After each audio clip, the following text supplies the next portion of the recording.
Assalamualaikum warahmatullahi wabarakatuh. Salam sejahtera untuk kita semua. Saya Agung Muhammad. Hari ini saya akan menjelaskan beberapa kebijakan pemerintah pusat dalam proses penanganan COVID-19 di Republik Indonesia. Yang pertama, pada tanggal 31 Maret 2020, Presiden Joko Widodo telah menetapkan Keputusan Presiden atau Kepres nomor 11 tahun 2020 tentang penetapan kedaruratan kesehatan masyarakat coronavirus disease 2019 atau COVID-19. Sejalan dengan hal tersebut, terbit pula peraturan pemerintah pengganti perundang-undangan atau Perpu nomor 1 tahun 2020 tentang kebijakan keuangan negara dan stabilitas sistem keuangan untuk penanganan pandemi coronavirus 2020.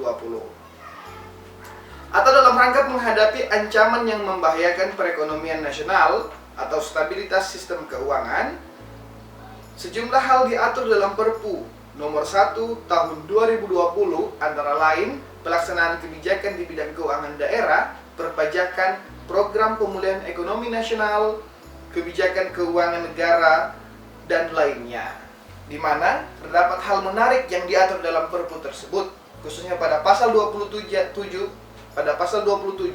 yang pada pokoknya mengatur bahwa biaya yang dikeluarkan dalam rangka pelaksanaan kebijakan tersebut merupakan bagian dari biaya ekonomi untuk penyelamatan perekonomian dari krisis dan bukan merupakan kerugian keuangan negara. Selain itu, terdapat pula peraturan perundang-undangan lainnya yang sejalan dengan ketentuan tersebut, seperti Instruksi Presiden nomor 4 tahun 2020 tentang refocusing anggaran serta pengadaan barang dan jasa dalam rangka percepatan penanganan COVID-19, Peraturan Menteri Keuangan Republik Indonesia tentang tata cara revisi anggaran tahun anggaran 2020, Peraturan Menteri Dalam Negeri Indonesia nomor 20 tahun 2020 tentang percepatan penanganan coronavirus disease 2019 di lingkungan pemerintah daerah, serta peraturan perundang-undangan terkait lainnya. Dan juga ada beberapa kebijakan Kementerian Keuangan untuk percepatan penanganan COVID-19 ini. Di antaranya pelarangan ekspor bahan kebutuhan pokok masyarakat, dukungan anggaran bagi penyelenggaraan rapid test COVID-19, dukungan anggaran untuk penyediaan obat-obatan dan alat kesehatan, terutama alat pelindung diri bagi tenaga medis. Kemudian kemudahan impor bagi alat kesehatan dan bahan baku bagi produksi alat kesehatan dalam negeri, pelarangan ekspor alat-alat kesehatan diutamakan untuk memenuhi kebutuhan dalam negeri, peningkatan kapasitas rumah sakit melalui kerjasama pemanfaatan aset termasuk persiapan wisma atlet, penanganan bagi pasien COVID-19 melalui BPJS Kesehatan,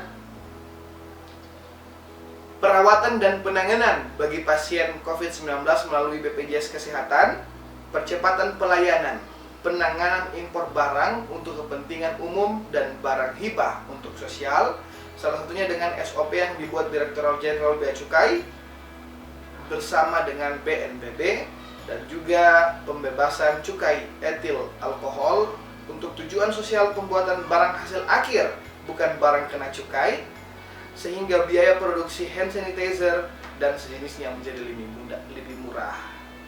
Mungkin cukup sekian yang dapat saya sampaikan. Semoga apa yang saya sampaikan dapat bermanfaat bagi semuanya, dan juga dapat kita pahami bahwa pemerintah pusat telah mengeluarkan beberapa kebijakan, bahkan Perpu, untuk proses penanganan COVID-19 di Republik Indonesia yang kita cintai ini.